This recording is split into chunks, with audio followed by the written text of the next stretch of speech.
Баршаңызға қайырлы күн, құрметті менің көрермендерім. Жаңадан арнама қосылып жатқан жандар болса, тіркеліп, лайк басып, комментарий қалдырып кетулеріңізді сұраймын. Және де біз бүгін сіздермен осылай оңай жасалатын кәуап түрін жасайтын боламыз. Яғни бұның атауы жау жүрек кәуабы деп аталады. Бұл үшін бізге қажетті заттар: қойдың шарбы майы және де еті, бауырын пайдаланатын боламыз. Қажет болған етімізді дәл осы видеода көрсетілгендей майдалап, кесіп турап алатын боламыз.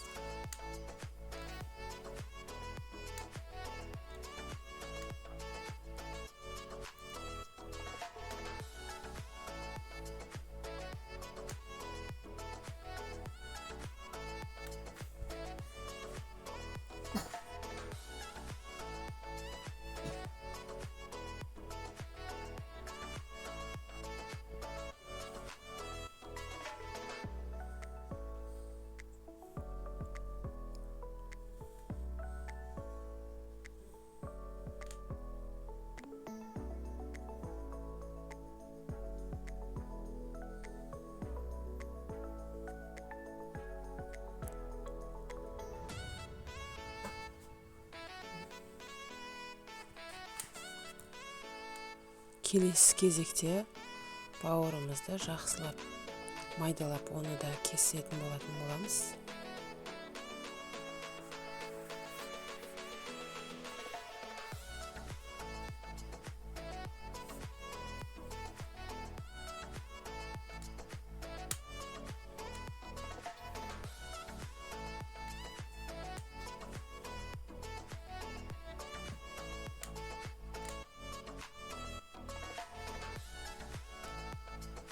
Бауырды да майдалап кесіп болған соң, татымына қарай тұзымызды және де бұрышымызды, дәмдеуіштерімізді қосатын боламыз.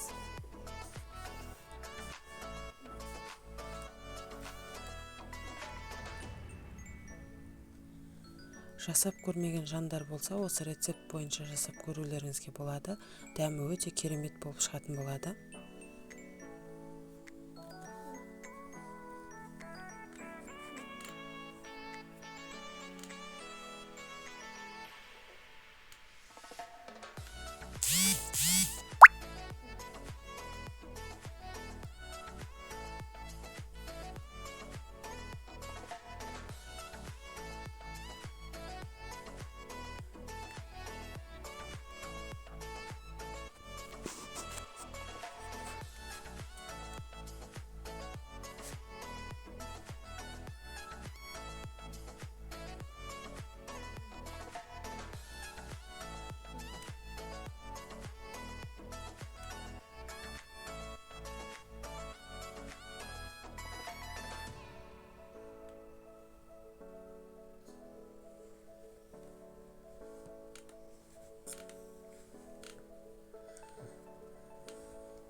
Және де мен жаңағы кәуаптың түсі әдемі болып көріну үшін сәбізді пайдаландым.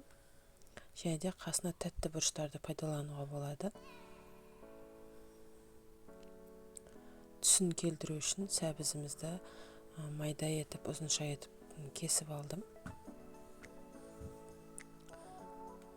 Еттеріміздің татымына қарай тұзын және де бұрышын, дәмдеуіштерін салып алдым. Дайын болған етімізді, шарбы майымызды жайып, дәл осы видеода көрсетілгендей етіп, жан-жағына жайып, шарбы майымызды орай бастаймыз. Және де жаңа дайындап қойған сәбіздерімізді осылай ұзынша етіп салып орайтын боламыз.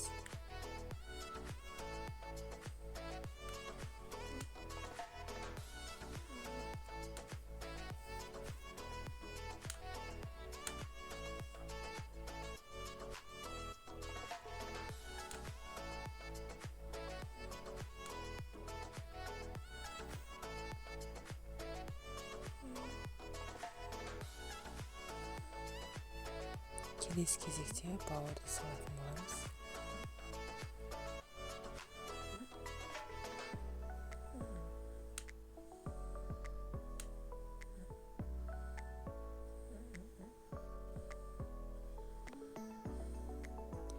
Менде осылай ет түрінен 2, бауыр түрінен 2 жаңа оралған кebab шықты.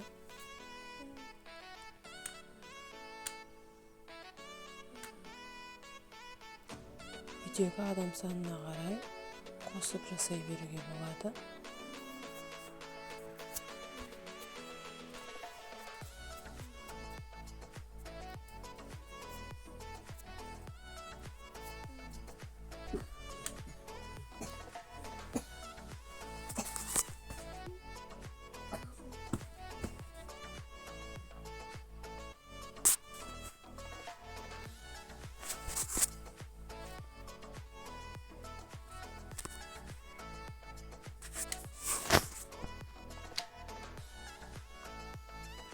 Және де ұзын таяқшаларымызды осылай бірін-біріне жаңағы бөлініп кетпес үшін кebabымызды осылай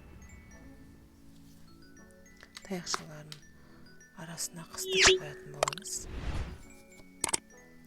Міне кebabымыз да дайын болды. Қош сау болыңыздар. Міндетті түрде жасап көруге кеңес беремін.